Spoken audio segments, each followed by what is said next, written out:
Good evening, everybody. With the posted time having arrived and a quorum of members present, I'll call the Public Health and Safety Committee for Monday, November 14th, 2022 to order. Alder McElhaney is excused for this meeting, so we have a quorum present, and she will be marked absent. Item number 1 is to approve the minutes of our previous meeting from 10/24 of 22, copies of which are in the packets. Did anybody note any corrections or revisions that they needed? If not, I'll take a motion to approve the minutes. Motion by Larson, second by Hanky. Further discussion? Seeing none, members in favor signify by saying aye. Aye. Aye. Opposed? None are opposed. The minutes are approved. Item number 2 is to consider approval or denial of various license applications. Just a quick update. Last month, we had deferred action on Cherish Winfrey, giving her an opportunity to submit verification or proof of rehabilitation. She has submitted those documents, and upon review, Chief Bliven decided that they were compelling enough for him to approve her license. So she won't have to appear before us tonight, and we won't have to act on her license because we only take action on the ones that are denied. So since she's approved, her license will be issued without our taking any action. So she was item number 1. Also recommended for denial tonight is Michael Mayotte as a public transport driver. He has the option under our ordinance to address the committee. Is Michael Mayotte in the audience this evening? Michael Mayotte? Okay, we'll let the record show that he has not appeared to address the committee. No special events this month, just a Class B beer license for a grocery store that wants to open on First Ave. So a pretty uneventful month for that. With that, I will take a motion to either accept or deny licenses as recommended by staff. I have a question. Oh, go first ahead, sure. before- Yep. Thank you. This item 2, it says application for Class B beer licenses. That falls under the denial? It's on the same page as the denial? Is it being denied or? No. or- No, it's just a note that that's a new one for this month that we're seeing. Okay, I just wanted clarification on that because it's underneath the denial recommendations on the page. Nope. Is it? Nope. Well, item number 1 is the denial recommendations, and then item 2 is a separate item, but no, that's definitely not. We would approve that tonight with the batch if you guys are up for it. Okay, thank you. So do we have a motion to accept or deny as recommended? Motion by Denny, is there a second? Second by Larson. Further discussion or questions? Go ahead, Doug. Yeah, just want to take a minute to, I guess, thank our attorney's office and this committee for going the extra mile and getting some information out there regarding these licenses, because I think we showed that when a person does come in good faith and we listen to them, we can find a way to get them approved, circumstances being as they were in this case. So thank you. Right. Nope, that worked out well. So with that, with a motion and a second on the floor then to accept or deny licenses as recommended, members in favor signify by saying aye. Aye. Aye. Opposed? None are opposed, so those licenses are approved with 1 denial. Let's see here. So item number 3 is consider request for an extension for good cause for section 5.64.160, paragraph E, abandonment of premises relative to Hiawatha Restaurant and Lounge. And I think Mary Gady's got a report on what the status of Hiawatha is. I think there's some movement happening there. So Mary, if you want to quick update us. Okay, I put that on because they closed, I think, towards the end of October, and we have that ordinance that after 30 days of being closed, it's abandonment. And at the time, the former owner, Adam, told me that there was a sale, but then another month or 2 went by, and I hadn't heard what was going on with that license, and that he needed to either ask for an extension if there was a sale happening, but he couldn't just sit on it if that had fallen through. The license would have to come back, and we didn't want to have to go through a revocation, so it'd be best he surrendered it. But he did call me and told me that the sale was happening. There had been some delays, and then today, the 2 individuals interested came in and took out the paperwork. So they intend to start to take over before Christmas, and probably early December. So we're just asking that he get an extension so that we don't have to start a revocation process just because there is a sale that's going to happen. Sure. So then we would then convene the subcommittee to interview the buyer, right? So we have a Correct. surrender from from the old owner and an application from the new one to consider at the same Yeah, time? I gave them the paperwork and the plan of operation, and they'll be bringing that back in a day or two. Okay. Go ahead, Doug. So are we extending 90 days so they can close and, If that's the committee's will, yes. So you could make a motion to offer that extension, understanding that there's a financial transaction that needs to close. I would move we extend this license for 90 days to allow the closing and Okay. transfer. All right, we have a motion from Denny. Is there a second? I'll second. Second from Hanky. Further discussion? Seeing none, members in favor signify by saying aye. Aye. Aye. Aye. Opposed? None are opposed, so that motion carries, so that'll give them time to get their business worked out. And then Mary will let us know to schedule the subcommittee once both applicants are ready. Okay, so then that brings us to item number 4, which is discussion and possible action on an update from staff regarding homelessness and related activities. Last month, we actually had an item on our agenda to receive this report, but we ran so long with our meeting up against the subsequent meeting that needed to take place. We decided to hold that item and have it this month. So we've got a report. I believe we'll get some updates both from Deputy Chief Barnes and Tracy Rieger, and go from there. So due to unforeseen circumstances today, Tracy can't be with us tonight, so I'll do my best to channel my inner homeless outreach individual and be able to at least provide you with some information as far as what we've been up to in regards to that position since its inception. Excellent. So let's start with that. In the first question I have for the group, or I'm asking for feedback, is this is the first time we've produced a report for you that you should expect to see every month regarding the work that Tracy does.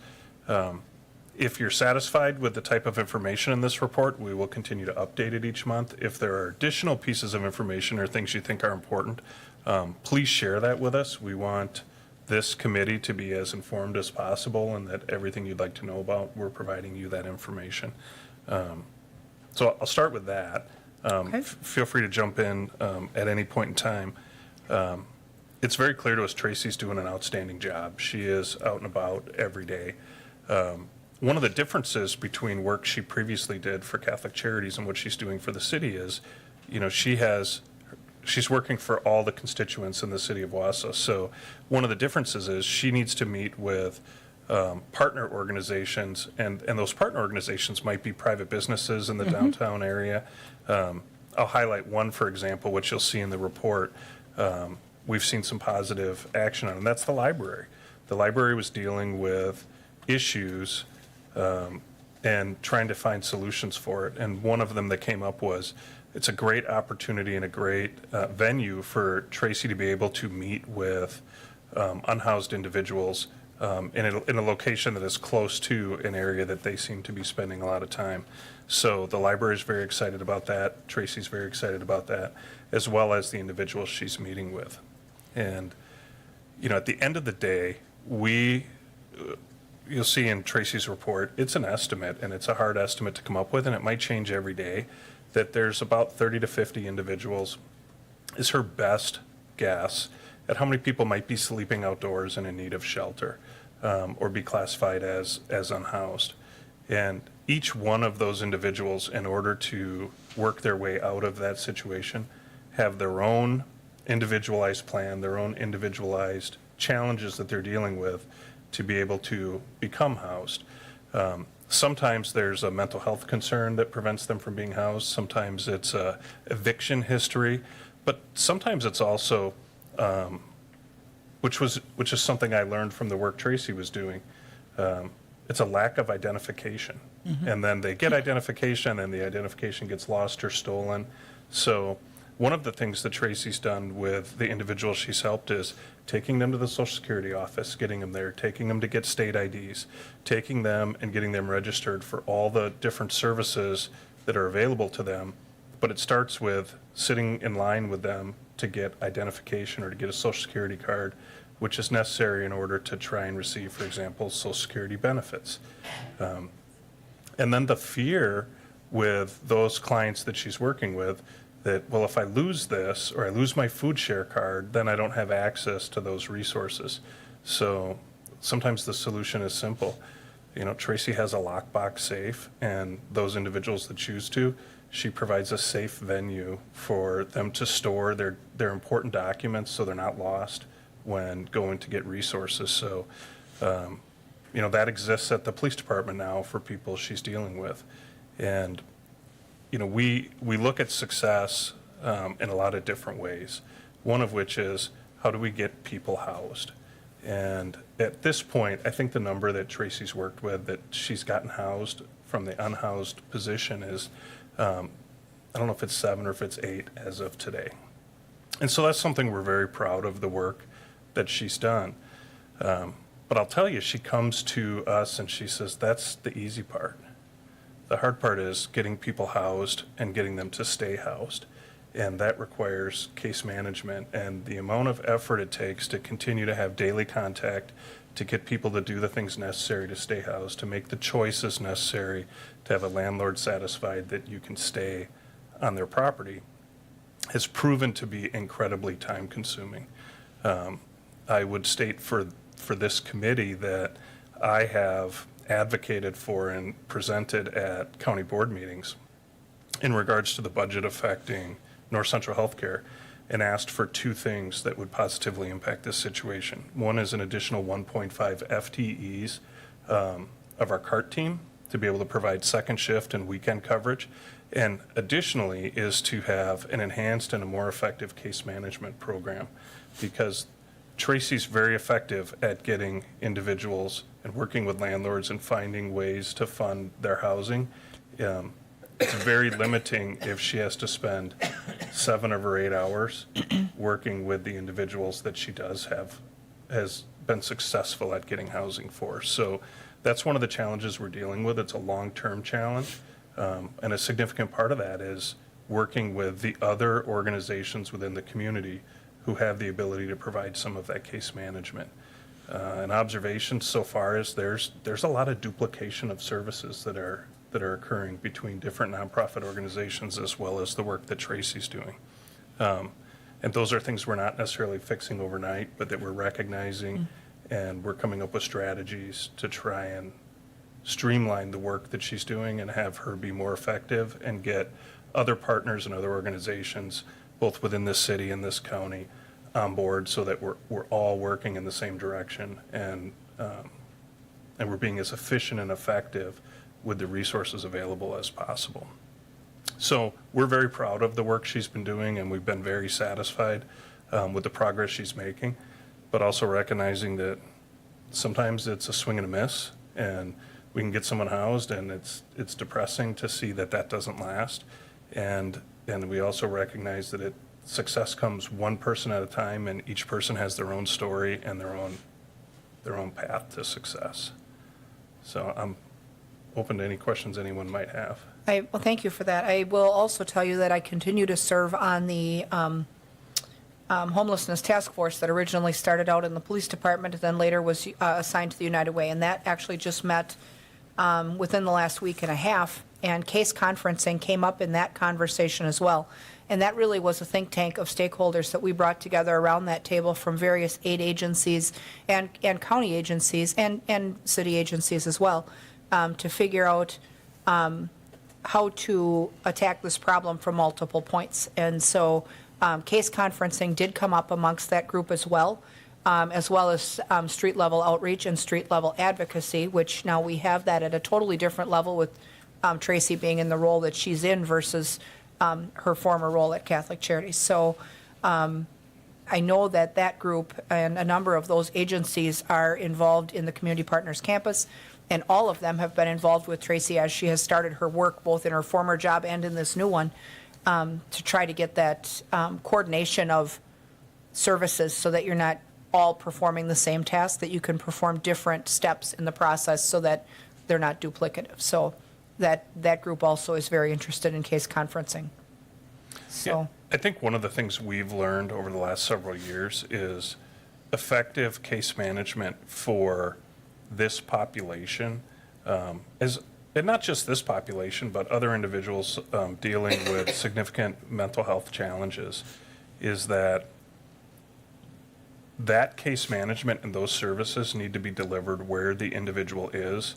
It's very difficult to have someone that doesn't know what they're going to do, in the next hour or in the next 2 hours, be able to schedule an appointment for them to travel somewhere, to go into an office, to work with a case manager 2 weeks from now. Like I said, they don't know what they're doing 2 hours from now, and they're worried about survival. The idea of making it to a meeting with a case manager. So frequently, Tracy will have people blow off her appointments. The difference is she's in a position to go find them and then kind of jack them up. Why didn't you come to this? Okay, well, wherever you're at that moment, we're going to deliver these services to you where you are. And that seems to be much more effective than trying to schedule appointments with people. I think that's super helpful. And I think also the element of trust that a lot of folks in that situation already have with her based on the service work that she had been doing before.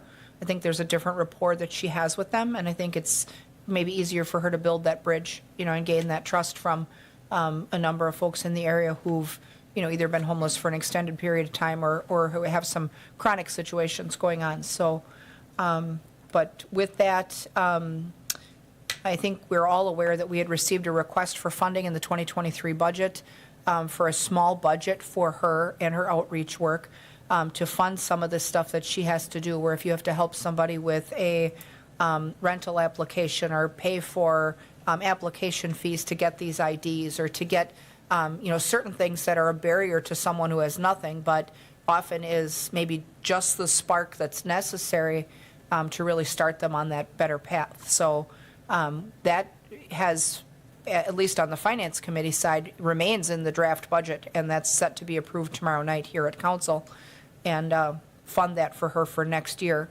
And, certainly then if we find that mid-year we would need to recapitalize that fund or, maybe consider an increased amount, we certainly can have that discussion, but we have enough in there to get her a good portion of the year, get her a start. So that will help her. I think one of the things that we knew from the get-go with her coming on was that to do the work, she has to have the tools to do the work with. And that little bit of seed money is one of those tools where she can sometimes help people that, really don't have other options. So here comes the mayor. Hi, Mayor.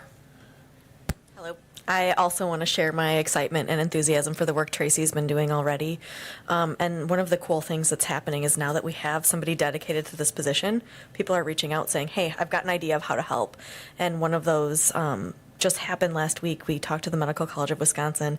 They've got students who really want to work on these projects that are impactful for their communities they're living in. So we're working through what that looks like, working directly with these students. So really excited.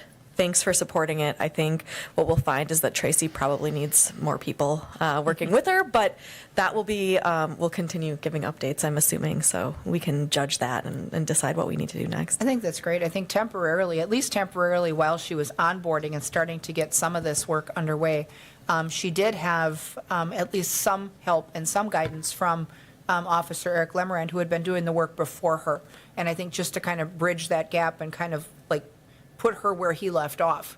He had a substantial reduction in numbers when he was doing the work, and then there was a lot of backsliding that was taking place when he had to stop temporarily. So, I think the two of them, at least starting out together, they're a bit of a dynamic duo. And so I think to get her on board and get that work jump-started, it was great to have him helping her. So, committee members, any questions for Deputy Chief Barnes? Doug, go ahead. Doug and then Lou. Go ahead. All right, thank you. I'd like to say, I like what I see so far, and we're early in this. I like the flyer she has put together, a lot of information there that she can get out to the people in need. And I'd like the format of the report. I would probably maybe add that we talk about the number of contacts, and we have the challenges identified, some barriers identified. Those look like action items that should be in somebody's list or a bucket list.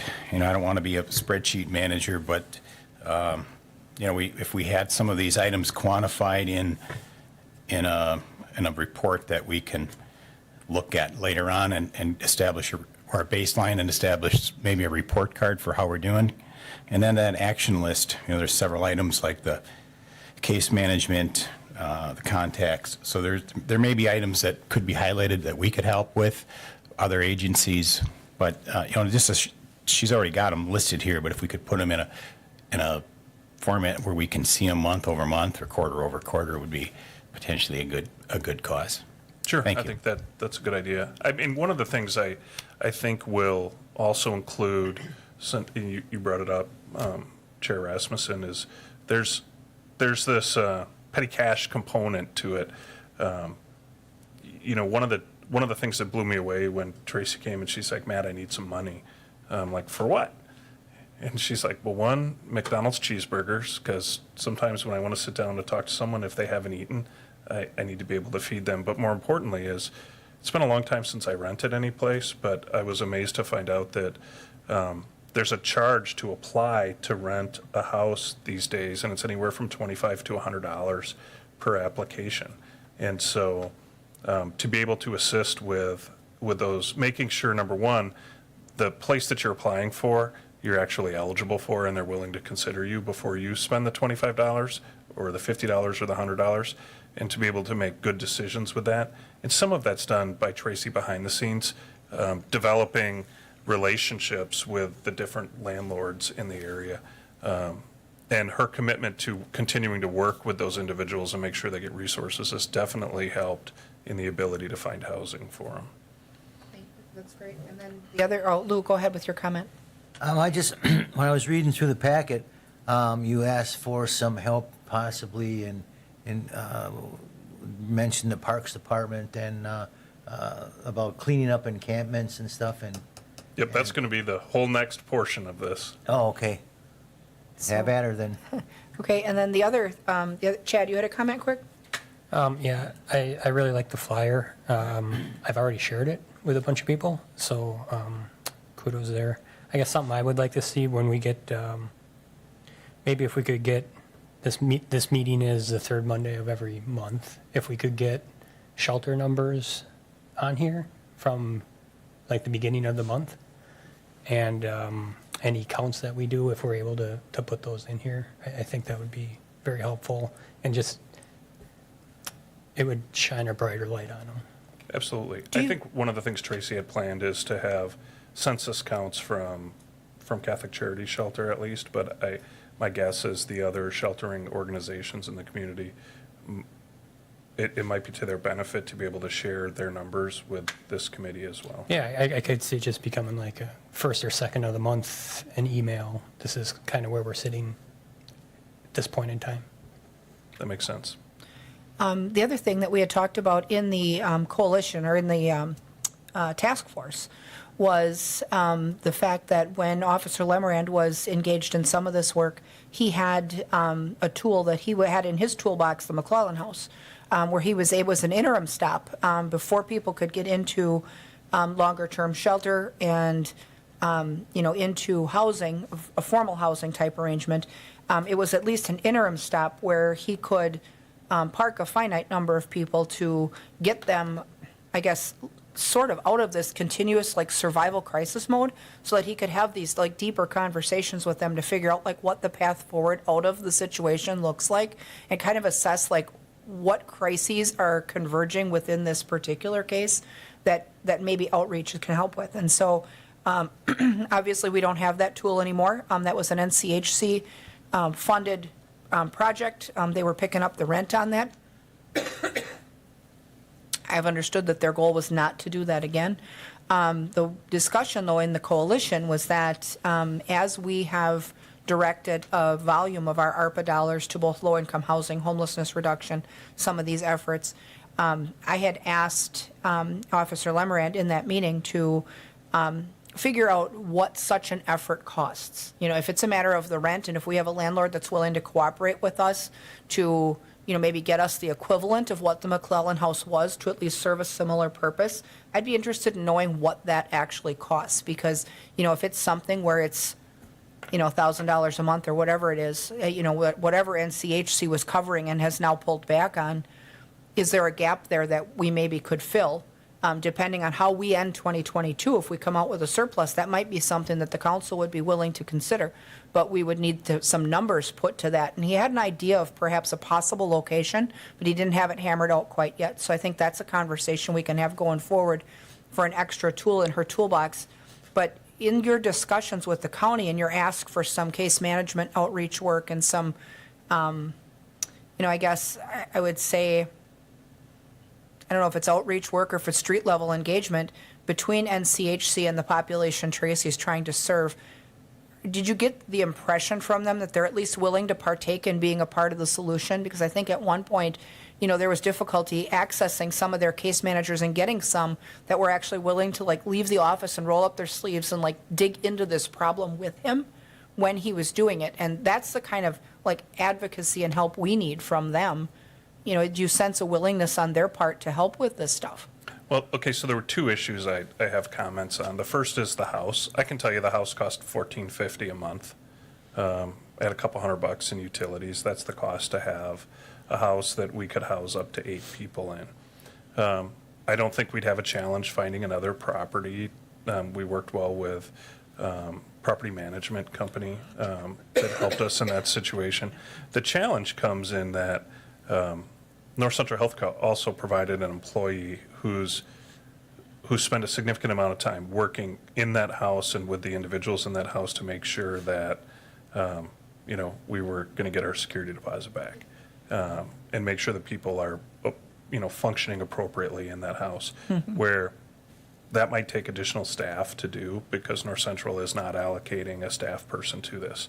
And in regards to case management, I definitely felt like North Central acknowledged in this presentation we did for their committee that has oversight over North Central. I wish I could remember the name of that committee. Health and Human Services, maybe. Probably. Did I get that right? Okay. So two things. One, their chief medical officer and Mort McBain both acknowledged that there could be a complete retrofit of how case management is done at North Central. There's cause for that, and seemed open to that idea. The challenges from a resource standpoint, every single member of that committee at the county level was very supportive of everything we were discussing to be able to make it possible to do that. They're not overnight fixes, and I don't claim to be an expert. I couldn't sit there and tell them you need more case managers because I have no idea if they need more case managers. My point is that the case management that's delivered to this population needs to be effective, and right now it's not. So whatever needs to happen in order to have effective case management, to open up opportunities for Tracy to continue to do more outreach out in the community and find housing and get people there, and then have the supports necessary to help them maintain that and continue to move forward. That's what we asked for, and they seem very receptive. That's good. I hope also that through the budget process and through when it comes time for funding, that the board is equally supportive of that. I know there's been some struggles getting nonprofit things funded, and there's been some gnashing of teeth about the purpose of certain programs. And I think that it's important to recognize that this is not just, I think there's a lot of supervisors that like to call this a city problem. Well, at the end of the day, they need not forget that the city of Wausau is a critical source of revenue in terms of tax base for the county. And so sometimes urban problems are their problems too. And so, I think that there maybe needs to be a little bit of education and a mindset shift on the part of some of them for the things that they're willing to fund and exclude, because I think to just wash their hands of it and claim it's a city problem, that doesn't mean it's just a city council problem. I mean, the city of Wausau is an important component of their overall economy. And so, when we struggle with these things, they also should be a part of that, an active part of that solution. So I hope that they follow through on the things that you've asked for. I think that's important. So anybody have any questions on this part of the presentation about the outreach work? Because then we'll have Matt transition into the second half of his presentation, which where he has some concerns that came out earlier this week, I think, at the Park Committee as well. So go ahead and talk to us about the rest of it, Matt. Sure. I wasn't present at the Park Committee meeting. I understand there was some discussion about potential ordinances, and that can come in the future.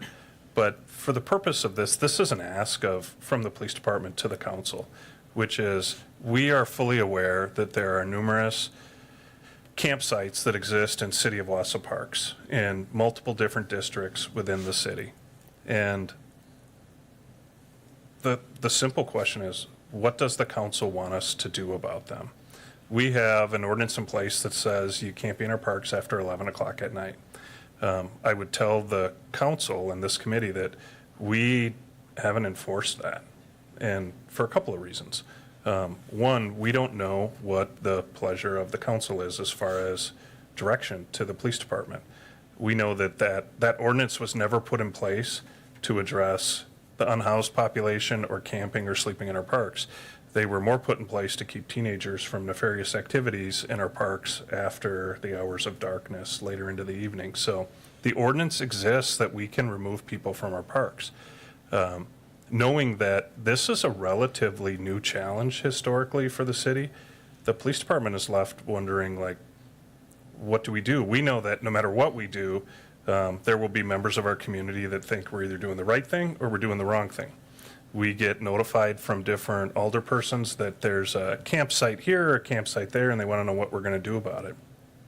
And so the challenge for us is making sure that whatever actions we take are at the direction of the council. We're really seeking some policy direction from the council, and then we'll move forward, because if the decision is we don't want anyone camping in our parks, and police department, we want you to work with the parks department to remove all these campsites, we have work to do from a policy and procedure standpoint within the police department and the parks department to be able to do that legally. We have partnered with the city attorney's office to get some legal opinions about what our concerns need to be to make sure we're not opening up the city to liability for our actions. If we choose to clear out a camp area, it includes appropriate notification. It includes making sure there are alternative places for those individuals to go. It includes the protection and storage of the items that we'd be taking from that area in order to clean it up for a specified period of time. And so we have a lot of work to do if that's the direction the council gives us. And I think I acknowledge at the end of my brief memo that I have no idea what the right answer here is. If this were a debate stage and you told me to pick a side, I could argue why I'm right on either side. I think some of the challenges to our community are our community is not used to seeing people sleeping outdoors and camping in their parks. I think that when members of our community are using the parks as I think they were designed, dealing with individuals that are using it as their home, and the interactions between them can create fear for members of the community. I think some members of our community believe it to be an eyesore. But I also know that when our officers deal with that population living outdoors, we've never had anyone argue about leaving, but they ask our staff, where can I go? And the answer is, I don't know. And that is an issue for us when trying to meet the expectations of a municipality in dealing with that. Now, the decisions this council has made to fund year-round shelter are definitely going to be a positive impact. There are individuals who say, where can I go? And now we can say, let us get you to the shelter. But even when the shelter has been open, we know there are a handful of individuals who are either their behavior has prevented them from being appropriate in any of our shelters. And we have a handful of individuals every year, regardless of the temperature, that refuse to shelter, and they continue to sleep outdoors and utilize these public spaces. So at the end of the day, we want some direction, and we're asking for some direction. And I think this is probably the start of a conversation about how to address these issues. And we're hoping to have that conversation. So thank you. I think it is, and I think I would be looking for some collaboration or some guidance. This committee has never had the authority or asserted the authority to manage park spaces. We manage public right-of-way, but we do not manage parks. The Park and Rec Committee and the County Park Commission manage our parks. They make the rules for the parks specifically. And so when it comes time to enforce in a park, which includes the River Edge Trail, any of that park-like settings, whether it be the interior of the 400 block, this committee has always managed the perimeter of the 400 block and the park. There always had to be a collaboration between the two because we never set park rules here. And so, you know, the rule about not being in the park after 11 o'clock at night certainly is in place.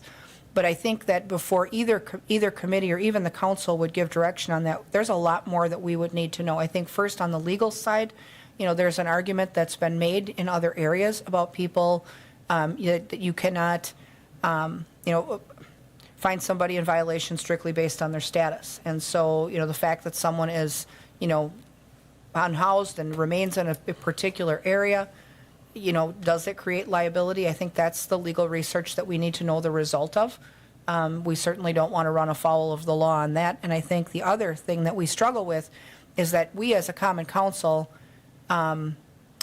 certainly should not possess the authority to tell you not to do your job and enforce the law. If we create a law, an ordinance, then whatever ordinances are on the books are subject to fair enforcement. So, it's just like it would be wrong for us. I want to rewind a few years ago. We had an issue with alcohol in the 400 block, and during certain events, it was walking away from the 400 block, and there was all kinds of hullabaloo downtown. And, there was a couple of folks who said, well, just tell the police department to look the other way until the concert ends. Well, what? We don't have the authority to tell them to not do their job, that upholding the law is their job. So for us to step in front of that, we created an ordinance. You can't also then say, well, we've created this law, but don't do it here and don't do it there. I think we have to be consistent in what we expect of our police department. And I've been following this homeless situation in other cities, and I've kind of been reading some articles for what's been happening in warmer climates. And but I'm also interested in how other cold weather climates have been handling this situation, because we have a situation in our community, but we have it on a way smaller scale than some other areas have it. And so I've been following some of the efforts that have been made over in Minneapolis, similar climate, way bigger problem in a way bigger city, but they've also been investing ARPA dollars to make impacts in neighborhoods where they've dealt with everything from tiny homes to encampments, and they've had a mixed bag of success with it. But most recently, clearing out encampments was a hot button issue over there, where their police department was directed in the near north neighborhood to go and clear some out.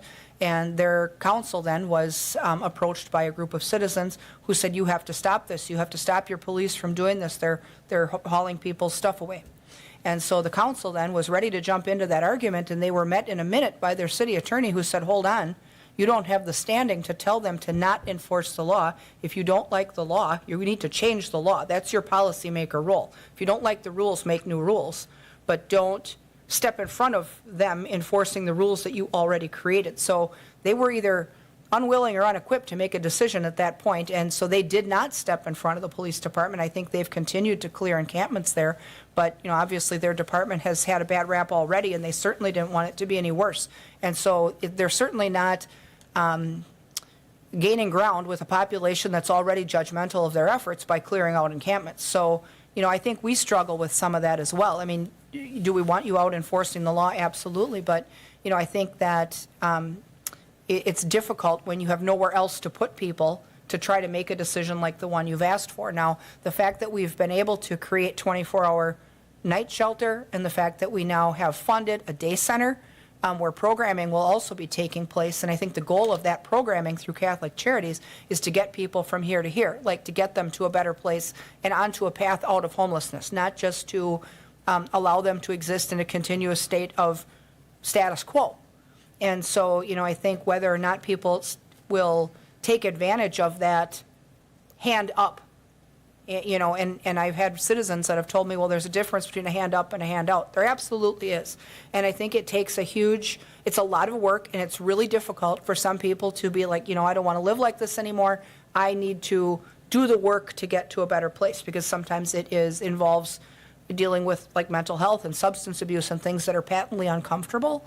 So, I think for us to just make a decision and, direct the police department to either do or don't do, I think puts us in a really difficult position as well. I mean, we need to know an awful lot more about all of it. I think first with the encampment situation, I would think that the onset of cold weather does on some level take care of some of it.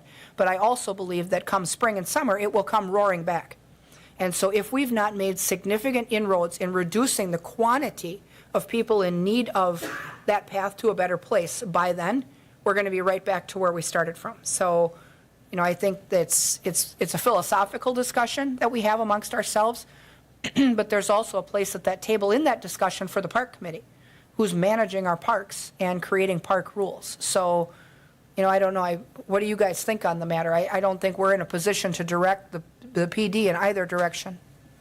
Doug?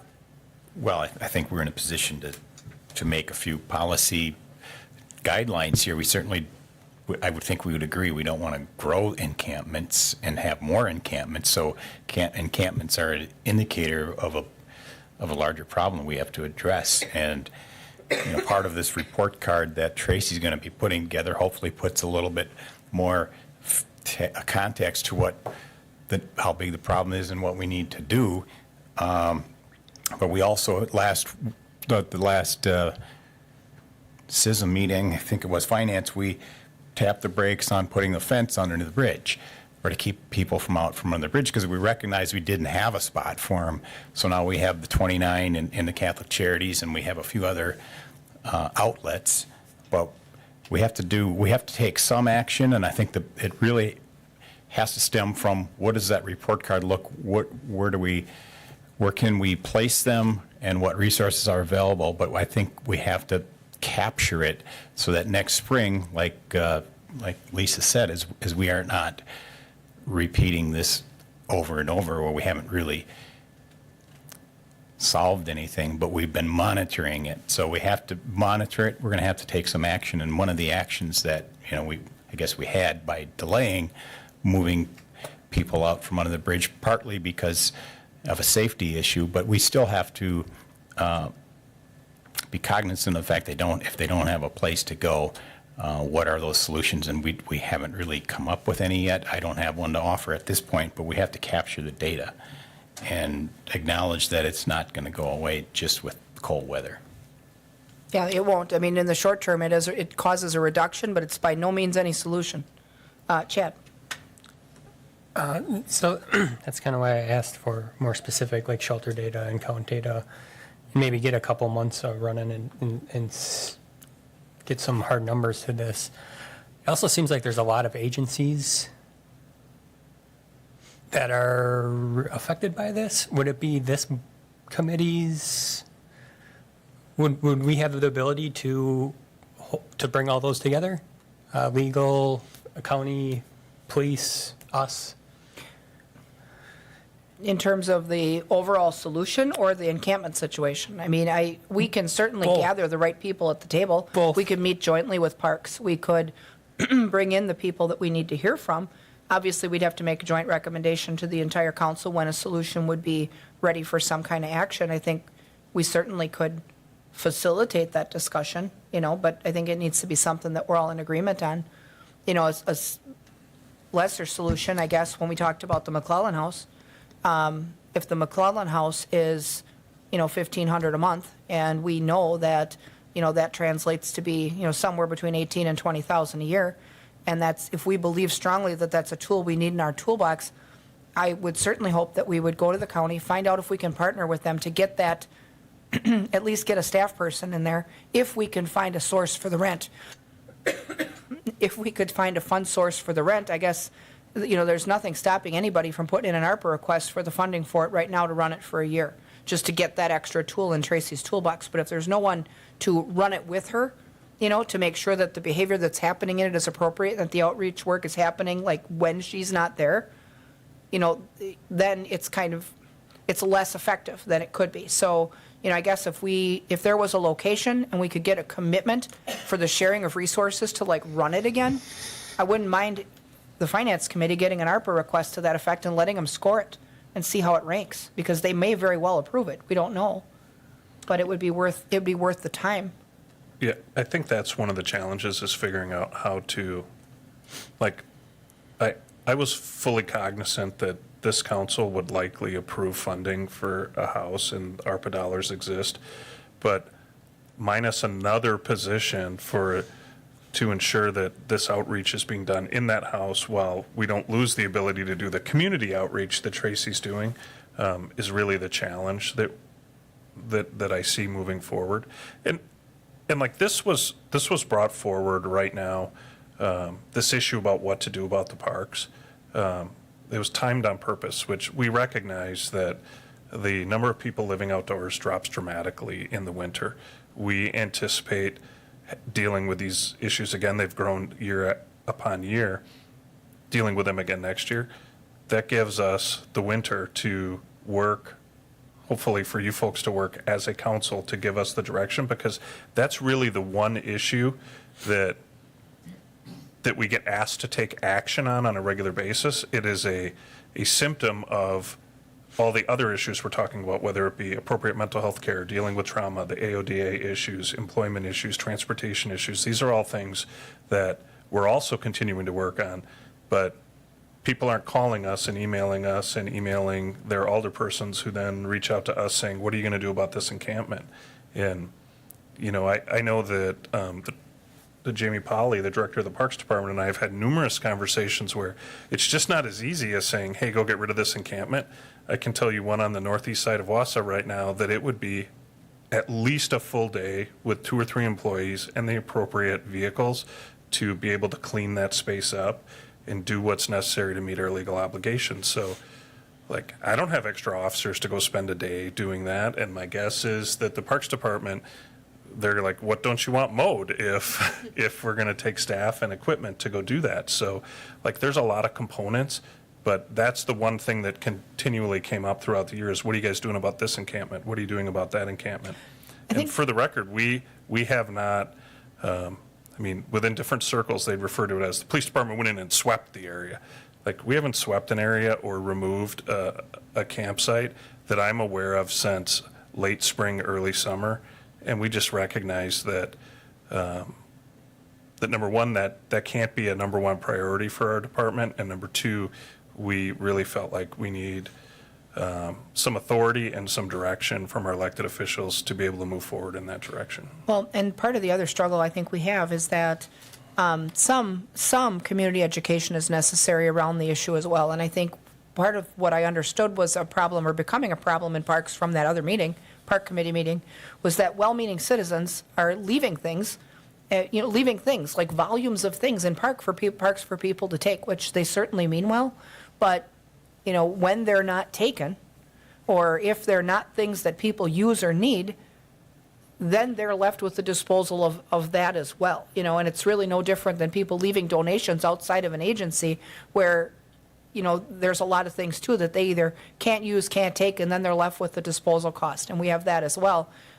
It would certainly be my hope that we could get some education out there that, well-meaning citizens who wish to donate would make their donations through legitimate aid agencies that can define the needs. And, like periodically, you'll see the warming center will ask for, like, they'll put up a list of things they need, like right now. That's the stuff people should bring, and so to guess what the needs might be, and then, leave a bunch of stuff somewhere, in a park or on a bench or whatever, and then they're stuck with it. That's a whole different policy problem, that we have within our parks too. So I think definitely there's a lot of facets to this where we can have additional discussions both with the other committee and with our staff resources. I think the legal research that you mentioned at the front end of this is definitely relevant, and that's probably step one to figure out what the pitfalls are of clearing it in the first place. So, Jamie, did you have comments on the subject quick? I see you've moved up to the front, and then, oh, go ahead, Lou, and then we'll get Jamie. I guess this has been brought up before, but, when Officer Barnes says, well, people, where do we go, we have to find a place for them to go. And my suggestion is once again, is we've got that, or the county has that dormitory over by the college that's sitting empty. Could we use that, and could that be repurposed into some kind of transitional center? I think a couple of, based on the coalition, or the task force meeting a couple weeks ago, a couple of the nonprofits that are part of that project have toured that building, and yet there's not been a whole lot of action. And I think part of it's because the county maybe owns that, and they have not committed to a plan for how to dispose of it or what to do with it. But I know that there's been tour groups through there, and one of them being the Homelessness Coalition that Pam Anderson runs. I think she's been through that building. I think a couple other agencies have toured it as well. It needs a lot of work. It's certainly not without work to be done, but I think it's certainly been looked at. Jamie? Well, I guess, I mean, if it needs the work, then so be it. I mean, we repurpose old schools and make apartment buildings out of them. We certainly should be able to be able to take a dormitory and make it some kind of transitional center, some place where the officers have these place, when they say, where am I gonna go? We can take you here, but you can't stay here. This is a transitional thing until we Right, figure out. even if it's an interim solution, Yeah. does it need, maybe it needs a lot of work to be fully functional, but is it functional enough to serve as an interim solution? I think that's an important question, too. So- I would caution, one of the things that was a hard lesson to learn is, just because we have it doesn't mean it's going to get used. And so during the point in time in which we had the McClellan house, and Officer Lemoran had the ability on a Monday at noon to be dealing with someone and say, I can have you housed by 2 o'clock. And the frequency at which the answer was no, and the choice was to not utilize the housing options that we could get them, was very shocking to me. So I bring that up because as we look at solutions, like there's no one individual action that can be taken that takes away someone's constitutional rights. So, I mean, we get some communications from citizens that says, why don't you round all the homeless up and take them to Fort McCoy? They're capable of dealing with that. The heart is in the right place to be able to thinking of a solution, but we don't just round people up because they're unhoused. They have every right that every other citizen has. Yes. And we don't get the ability to force anyone to take resources or housing. And we don't do that. So that's a difficulty, and it was very shocking for me to learn that over the course of working on unhoused issues. But it's an absolute fact that just because we have housing for this entire population, the likelihood that they would take us up on it as a whole is very low. Go ahead, Jamie. Thank you. I just wanted to reiterate what Chief Deputy Barnes is saying from a parks and a police perspective. It's here tonight in front of public health and safety because it is a public health and safety issue. We have ordinances in place, so the rules are in place. We're not looking really to change the rules unless the council decides that those rules need to be changed. I think what we're asking for as departments that are trying to work together, keeping our parks safe, keeping people safe, keeping our parks clean, doing what's right, but with the staffing and the resources that we have, that's where we struggle. We work with the police department on a daily basis. We have a working Google document that we are keeping. Anything we see goes to the police department. They look at it each shift, then they can follow up on things. We do not go in. Our staff is not trained law enforcement by any means and does not approach these individuals in the parks. So when it comes to our department, our job is to keep the parks clean, to keep them usable, to keep them safe, and to keep them, an asset to this community that makes our community what it is. So we rely on the police department to make any contact that's needed with anybody, whether it's an unhoused individual or an individual, breaking some other ordinance or doing something in the park that we need assistance with. We contact the police department. We have had a protocol that we've followed if we've had to take action on removing something from the parks. That's, as Chief Barnes says, or Chief Deputy Barnes says, it's a notification, it's a whatever that might be, 24, 48 hours, and then when it's ready to be cleaned up, we go in with an officer to take what's there. We have a protocol to take it with us. We have to store it for 30 days, so we have a place in Marathon Park where we store any personal belongings. The individuals can come and get that anytime within that 30 days, and then as part of our housing ordinance, we follow that. We've been working with Ann Jacobson on this, on what that protocol might be. That's where it needs to be clarified as to whether that's a housing ordinance, whether it pertains to the parks. But I think what we're looking for is we have ordinances in place. We have the no camping in the parks other than the campgrounds. We have campgrounds in the areas that we have available. We have the time issue. If we're going to enforce those ordinances, that's where we need direction on from the council as a whole, whether it's the Parks Committee or the Public Health and Safety. But like I said, we are not law enforcement, so really the direction needs to go to the police department on what it is that needs to be enforced, and then our department is a resource to help assist with anything that needs to be removed, anything that needs to be fixed, any trees that need to be taken down, anything like that, is we're there for assistance. So the rules are in place. We just need the guidance from the city council on at what level, when it comes to these particular rules, should we be enforcing them? Because as you mentioned, we're not doing sweeps. We're not enforcing them on a daily basis. We have quite a few encampments out there right now that we have gotten notices of, and as the trees are off the leaves, you'll start to see the tarps and stuff. And, you know, we only go in if we get confirmation from the police department that notice has been given and it's time to take those belongings and put them into storage for someone to come pick up. I think that's where we struggle, is because we are getting calls from city council members, we're getting calls from citizens. When they're on the island, we get calls from people working in the businesses downtown that these are happening. It's making some of our areas of our parks unusable, and a feeling of unsafeness. Whether it's unsafe or not is to someone's perspective. But it's causing people to not want to use our trails and our parks. And so I think as a collective community, we need to work together, right, to figure out Right. what it is. But we need direction as far as to what level do we enforce those issues. And it is, there is some staffing. So if you tell us tomorrow, go and enforce it, you know, all the time, we honestly can't do that. The police doesn't have the staffing, Parks doesn't have the staffing. But if we don't enforce it at all, then what ordinances should we be enforcing and which should we not? And I think that's what we're asking for direction on. So Well, and I think as we go forward, I think where the rubber will probably meet the road on this decision for all of us is, you know, once we've gotten to a point where we have I'll say a robust system of options where, you know, we've created the 24-hour nights or the 12 months of the year night shelter.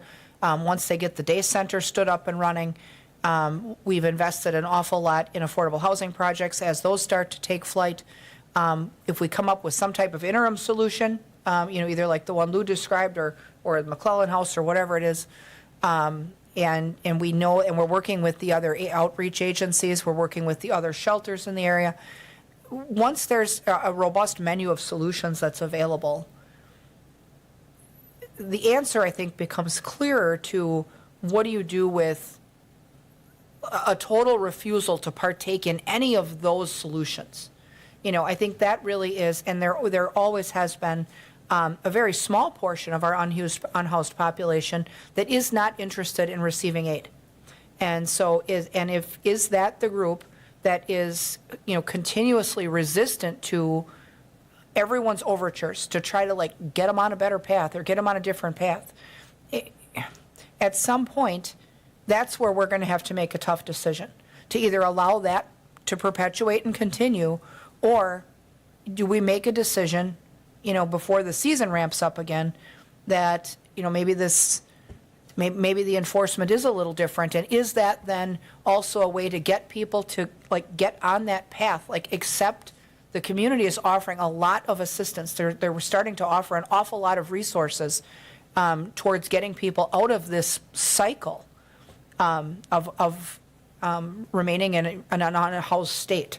So, you know, at that point then, you know, once all of those solutions are stood up and functional, and there's, you know, like when the question is asked, well, where can we go? And there's a list of places, I think it becomes a different decision for us. But when there's nowhere, you know, like before we funded all these things this year, there was nowhere. You know, what are they supposed to say? So I think that really is what we will have to talk ourselves through, you know, as we go forward with this discussion. Oh, and over the winter, it's certainly not a one-meeting solution.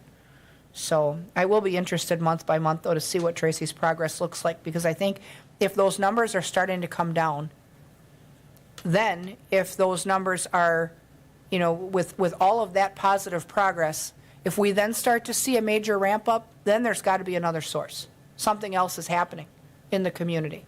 And so I think that's data that we need as well. You know, like Doug said, we need to make informed decisions once we see like what our progress is all winter on some of this work. So does anyone else have any comments on this report? Go ahead, Doug. Yeah, in terms of actions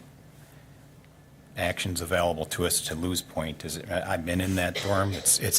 Could be a good place. That is a county facility, and that's probably the more to the point is the county has a Department of Health and Human Services. I think we need to push back on the county or request more from the county in and help in this area because they have more staffing resources to at least help us identify and maybe help place these people as well. It's not completely a city issue. And then, if we were to theoretically get down to the all but the really don't want to go somewhere, hopefully that's a small amount, but we still need some consistency of enforcement. Because I would venture to say, we talked about certain neighborhoods, maybe we're getting more complaints in certain neighborhoods. If all the encampments moved to the 400 block, we'd probably have a different stance on where we're at right now. So I think we need consistency so that one neighborhood doesn't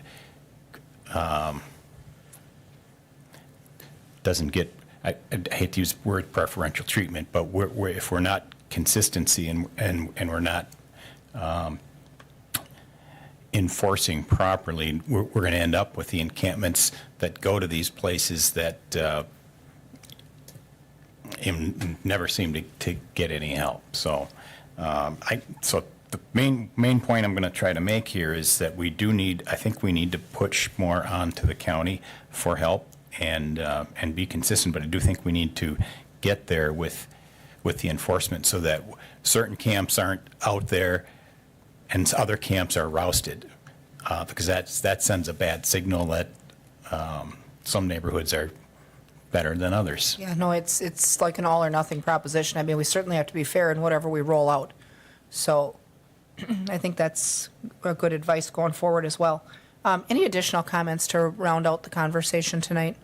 I mean, we'll have Tracy with us every month for the same type of networking. So go ahead, Lou. I guess I have to echo on what Alder Denny said because,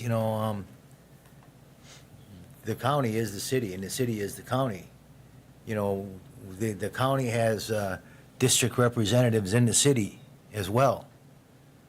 So these are affecting their districts as well as our districts in the city.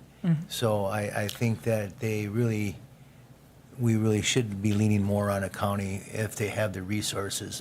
Or at least to collaborate with us and come to the table and be a part of the solution, I think really is all I would ask. I mean, even if all of the urban supervisors came together, obviously they don't possess more than half of the votes over there with a 37-member board. So, I mean, obviously between urban and rural, there's going to have to be some horse trading to get policy and funding passed for stuff like this. But I also think if they would at least be willing to come to the table and at least be a part of the solution.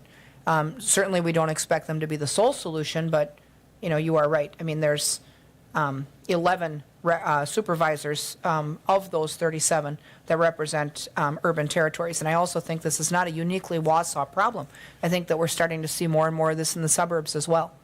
And so, I mean, even if the urban suburbs stood with us, we still don't have more than half the votes over there. So, I hope that we can have some productive conversations with them going forward, both either in a solution for the House, some type of interim solutions, whatever it might be, whether it's staffing or resources or both. We certainly cannot, right now I feel like we're kind of fighting this battle alone. So we do need to engage some partners over there and see if we can get a collaborative effort going and we can really create a larger solution that way. Anything else that anyone has? Can I throw one? Go ahead, sure. It says possible action. Was there a possible action you had in mind or the parks had in mind? I think our possible action was to engage this committee in this conversation. It's you folks would figure out what other committees need to be engaged in this conversation, and over the next 2, 3, 4 months, that we work collaboratively to come up with direction for us on how to handle this specifically. And then I'll close with, kind of sounds like doom and gloom. Hey, we need answers to what we're doing.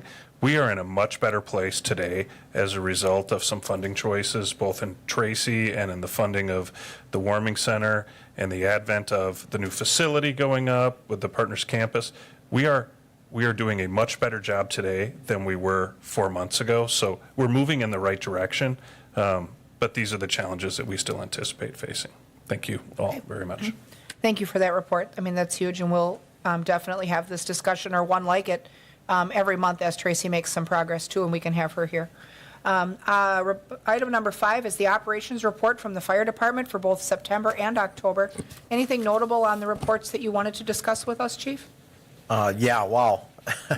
A lot has occurred in September, October. I'll try to keep it brief. I realize that we're running long in this meeting here, but as I was in front of the council in September accepting the historic SAFER grant, $3.1 million grant to fully fund 9 firefighters for this community for the next 3 years. They won't have to go on to the tax levy until 2026. That's huge for us. Of course, the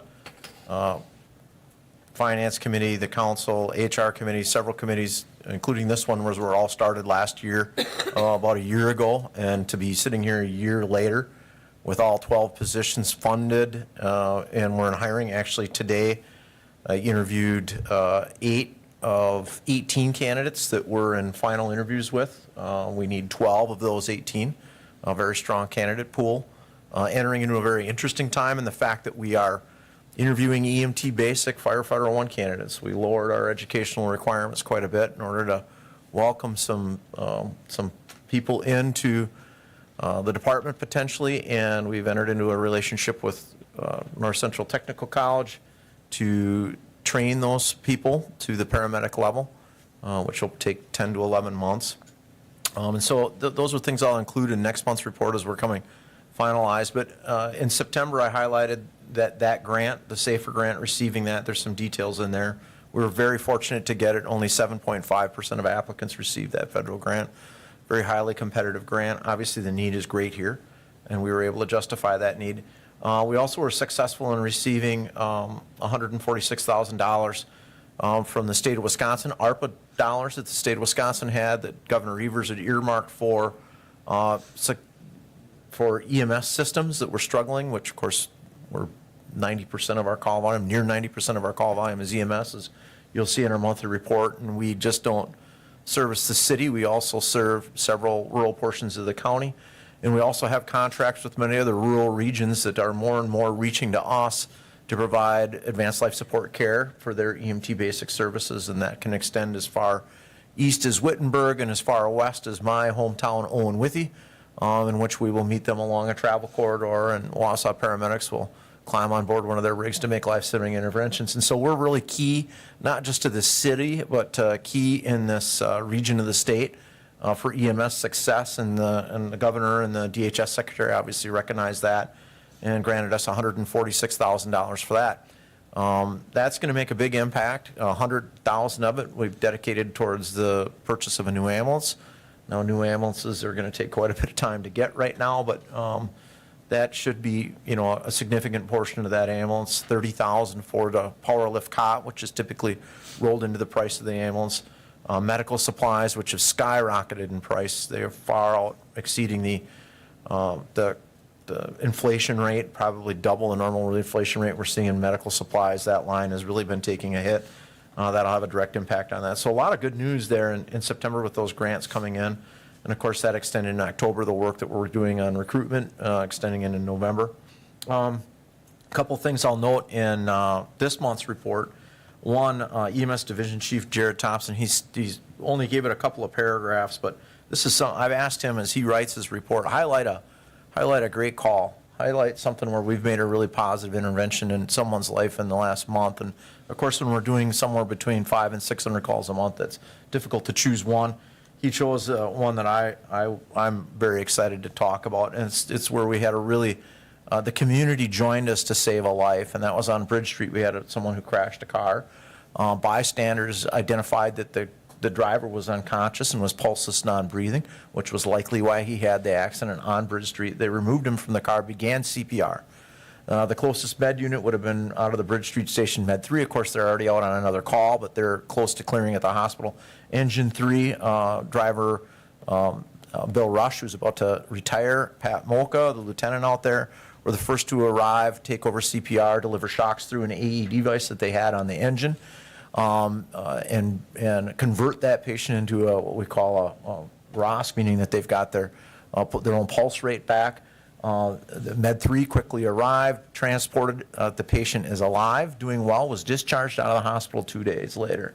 And so Jared Thompson likes to grab those people that did the bystander CPR and have some type of reunion. He's actually working with them right now. We call it a celebration of life. That's a great call.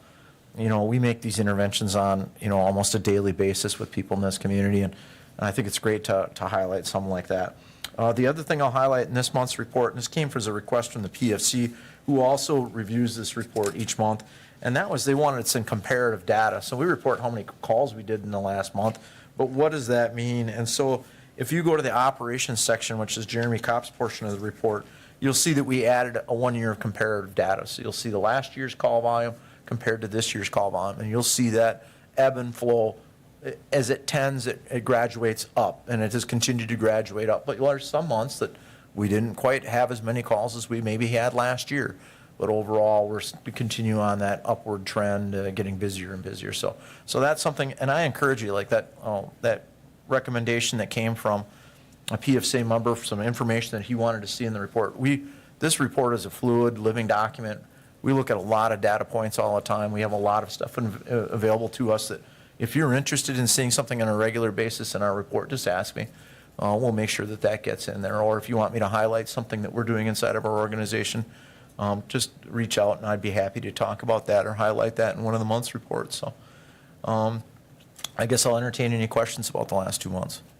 Go ahead, anybody have one? Question? Go ahead, Doug. Sure, I've got a comment and two comments and a question. Thank you for that report. I think that's congratulations certainly for that particular call, and it's an excellent component of the report to highlight those, keep us abreast of that. Also, congratulations on the grant, the $3.1 million, and thank you for your efforts on that. I mean, that's really bringing in money outside of the levy is great. And then one of the things, and this is rhetorical though, everybody's got to think about, and I'll be talking about it in finance and in council, is that in three years we're going to have to figure out how we offset or we fund those. So we need to start thinking now and not later. So Well, I've Go got good ahead. news for you there too. You know, and I don't want to put us ahead of and even me sharing this now, it's ahead of where we really know what type of a revenue increase we're going to see from this. But in April of this last year, Governor Evers signed Act 228. Act 228 is a program for Medicaid reimbursement. When we transport a Medicaid patient, as you know, we bill for our EMS transport calls and EMS assists. Medicaid notoriously does not cover nearly what it costs to conduct that call. Say we were to bill a patient $900 for a treatment and transport, Medicaid will say, well, that's great. No, we're going to pay you $300. It's non-negotiable. That's what you're going to get.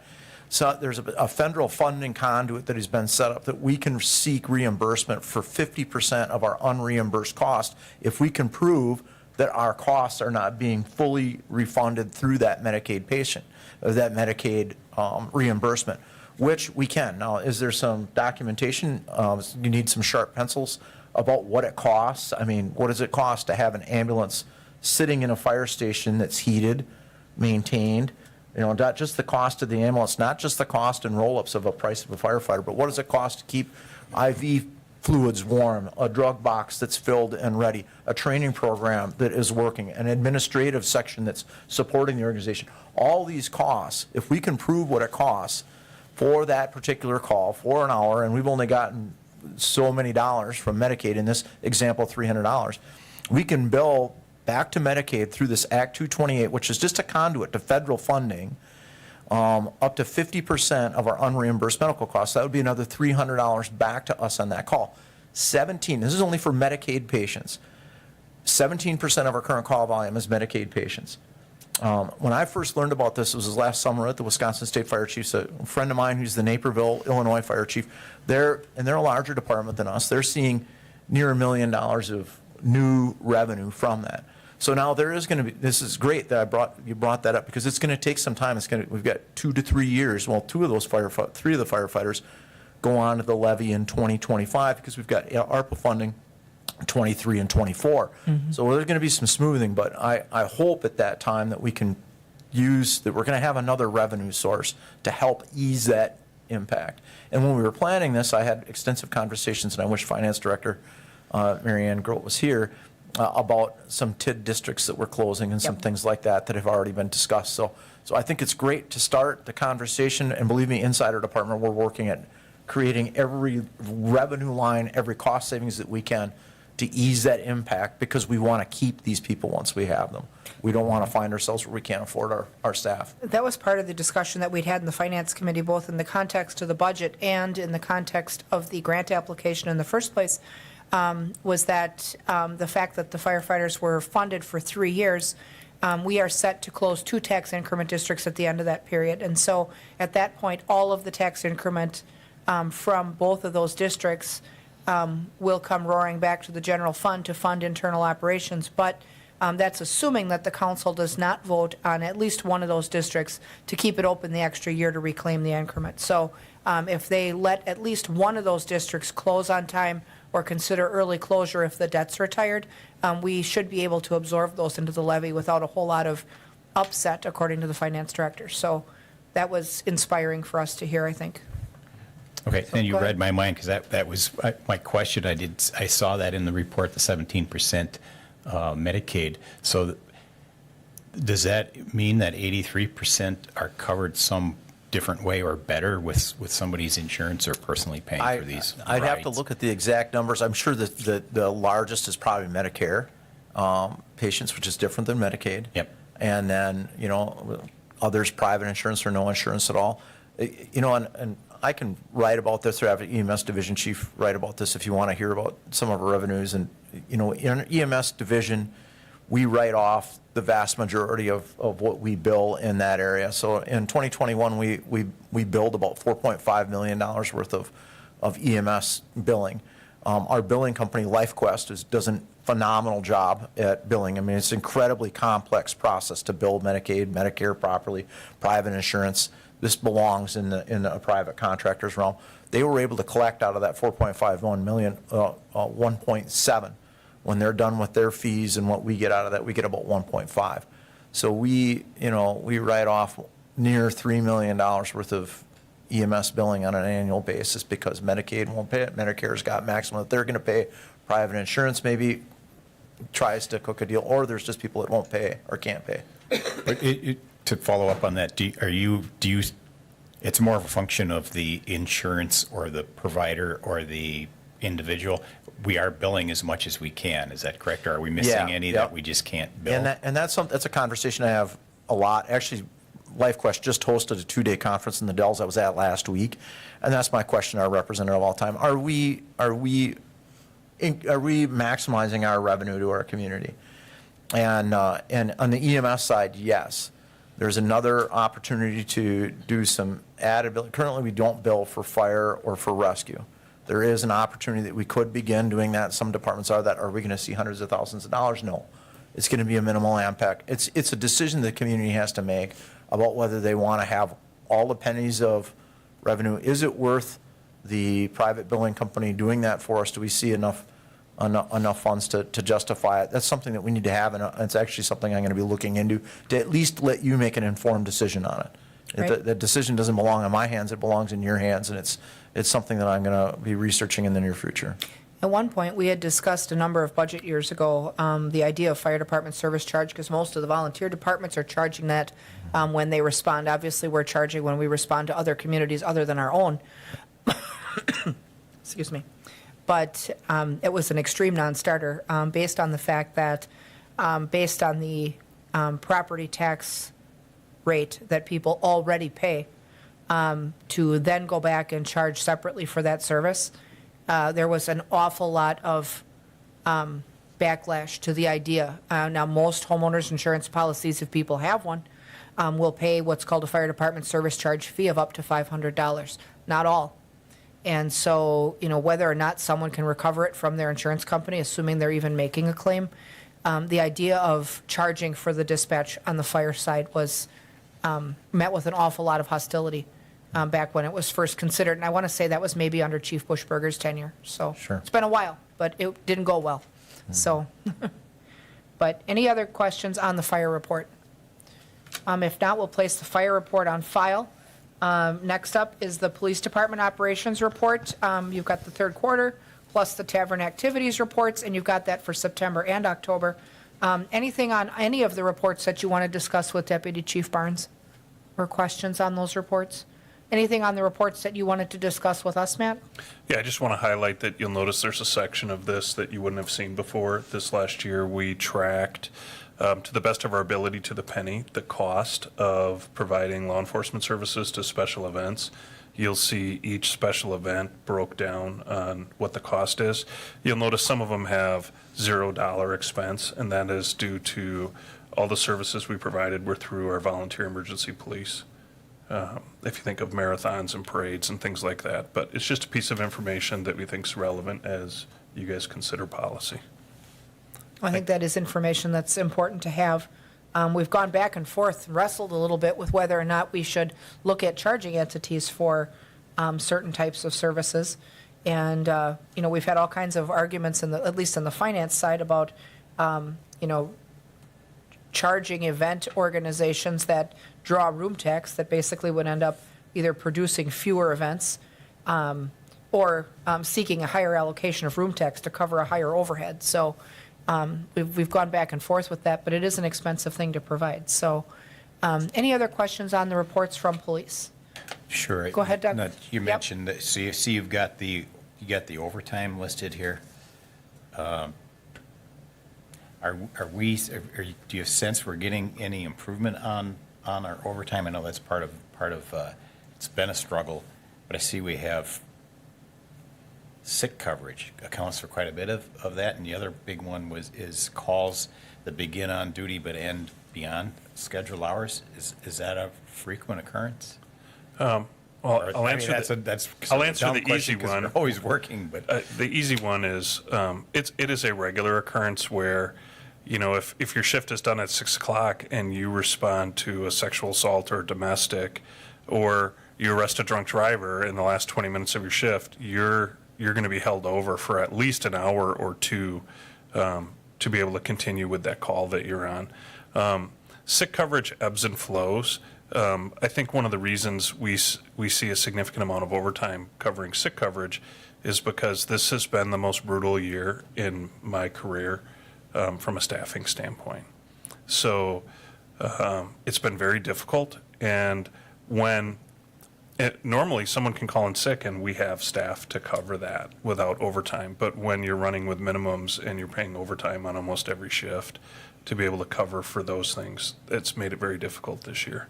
We're hoping that, we're cautiously optimistic that next year is going to be brighter. Well, and recruitment in progress, right? So fill those vacancies and get them all trained up and out of recruit training and out of the academy and out of field training, and hopefully we'll see good things. So any other questions on the police department reports? If not, we'll place their reports on file as well. Item 7 is communications. I have none. Does anyone have any communication? If not, I'll accept a motion to adjourn. Motion from Denny, second from Larson. Members in favor signify by saying aye. Aye. Aye. Opposed? No one ever is. We'll stand adjourned. Thanks, everybody.